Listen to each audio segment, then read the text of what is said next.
Good evening, my name is Garrett, and welcome to The Last Call. Tonight's final drink is Rabbit Hole Dareringer. Now, this is a straight bourbon whiskey that is then finished in PX sherry casks. So, PX being Pedro Jimenez sherry casks.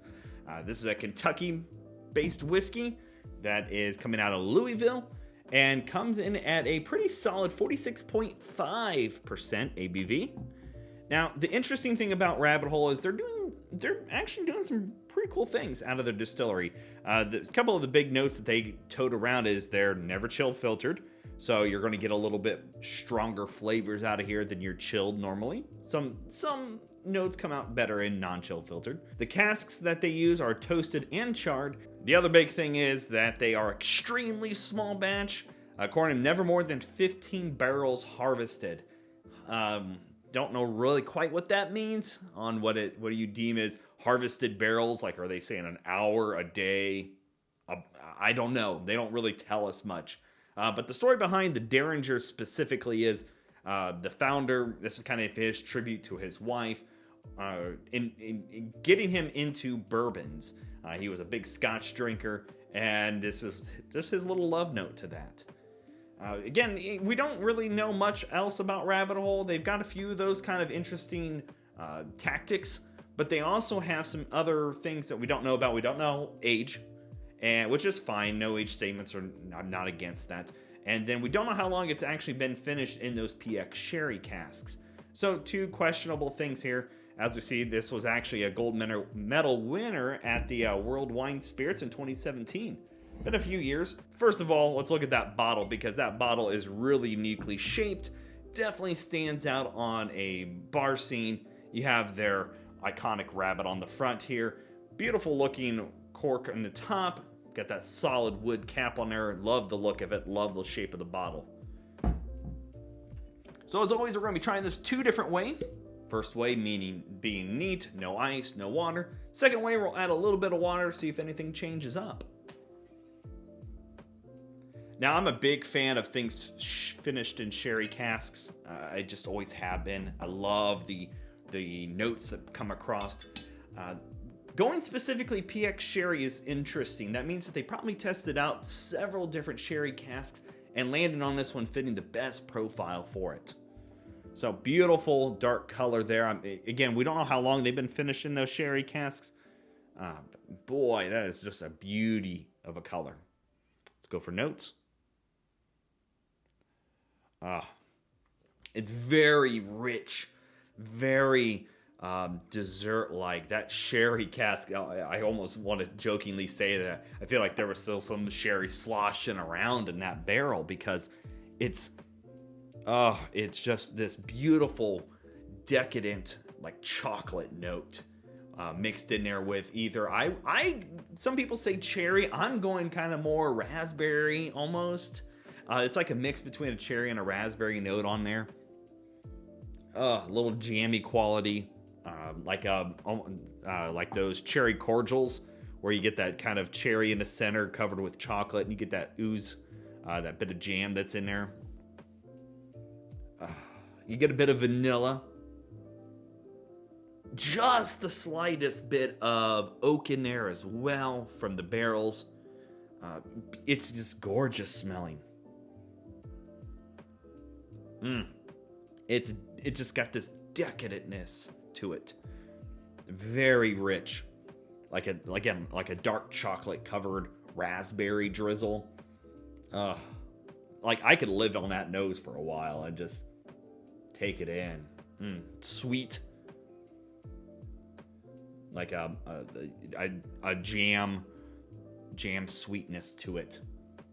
If you're not into sweet or sherry casks, you're going to be a mile away, because that note itself is right there up front. Very little to no alcohol in the nose, just nice. And being a 46 and a half, 46, 45, 46, 46, yep, 46 and a half. I second guess myself. It doesn't even come across that much in the nose, if at all. Let's go for taste.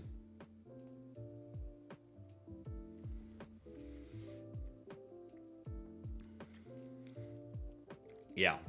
See, and that's where on the taste, raspberry to me comes forward. It is definitely either a raspberry or a cherry note for most people.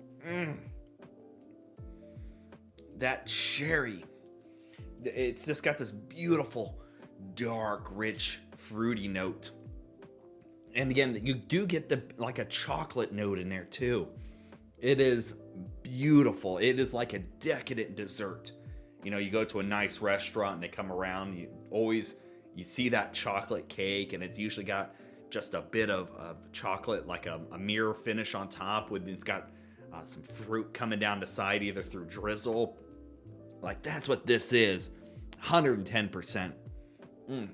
Little to no alcohol in the taste. It's just one of those rich, decadent whiskeys out there.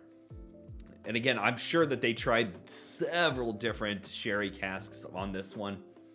And they definitely picked the best one for it, I believe. That vanilla shows up on my second one here. That oak shows up on there. So the sweetness is kind of mellowed out a bit. But that oak and vanilla that comes from a lot of your bourbons is showing up. Just a little bit. And that's probably one of the cooler ones. Oh, this is just so lovely to sip on.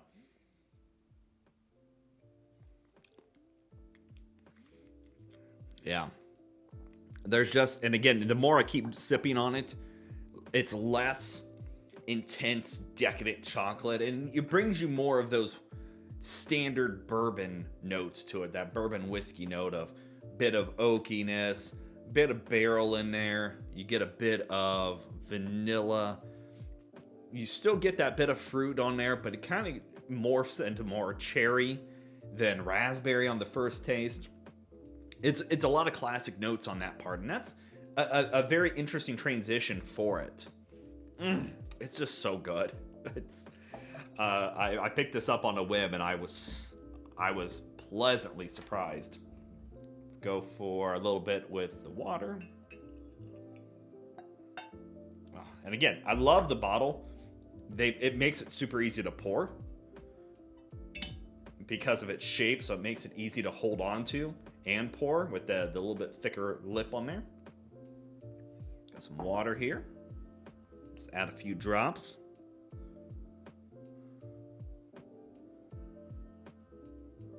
One more. There we go. Okay. Let's see what happens. I'm interested to see.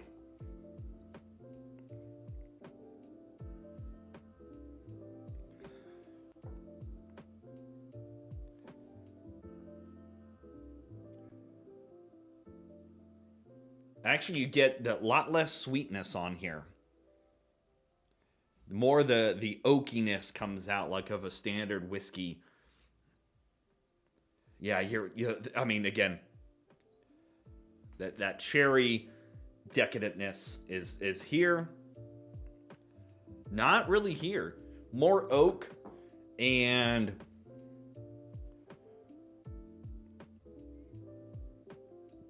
the vanilla shows up very well.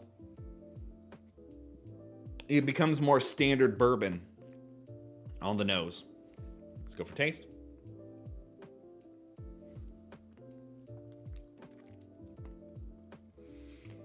Actually, ooh, I was about to say all the sweetness is gone, but the sweetness takes the back seat. You're introduced first to the oakiness and that vanilla of a classic bourbon. But then you get that, like, of cherry on the back end. Not so, you still get a bit of almost, the chocolate has turned almost into like a dark coffee note. Almost like an espresso kind of note to it. Yeah.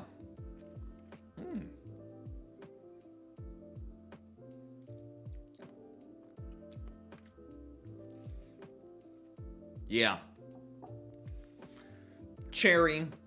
You get that espresso kind of bitterness.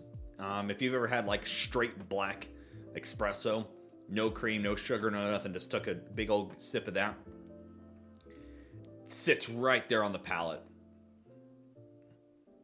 You get a bit of sweetness from like that vanilla note. You still get that bit of classic cherry, oak, and vanilla in there for a bourbon. Because originally I was like, oh, I don't get any sweetness, but it's there. Yeah, that's pretty good. It's pretty good. That's actually really good. Definitely two very different experiences from the same one. Going to that sweet dessert, it's got this rich chocolatey raspberry note too. More classic, but then you get that follow up of this bit of sweetness with that espresso note. Very good. I liked that a lot. So, as we all know, market price is market price. This usually I could find in my area for between $70 and $75. Even online on like Flaviar and places like that are about $71.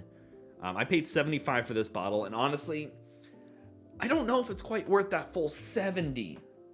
If this was priced at $60, I wouldn't have as much problem. I think where the price is coming in at is that PX sherry.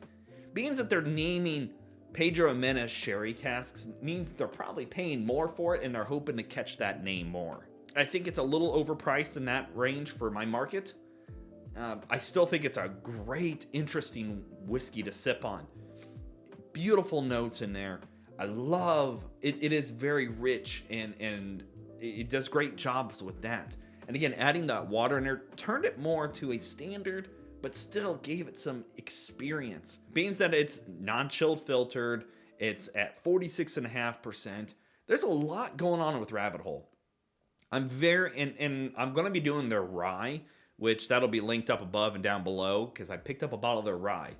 I'm very interested in trying their core lineup because while I do think it's a little overpriced, I think that they're doing some interesting things, and that you have my attention. Again, I think that this one being a sherry cask, if you don't like sweet, go into this, understand this is fairly sweet, and add a little water into there, and that kind of mellows it out a bit and pulls you back into probably your more safer territories. But boy, oh boy, and try this without first, because I feel like those notes just really are interesting to me. So yeah, there you go. Rabbit Hole Dareringer. If you have any questions about it or anything in general, feel free to drop a question down below. If you have some recommendations and you want to see me do a specific review over a spirit, leave it down below as well. And as always, hope your last drink of the night is the best one.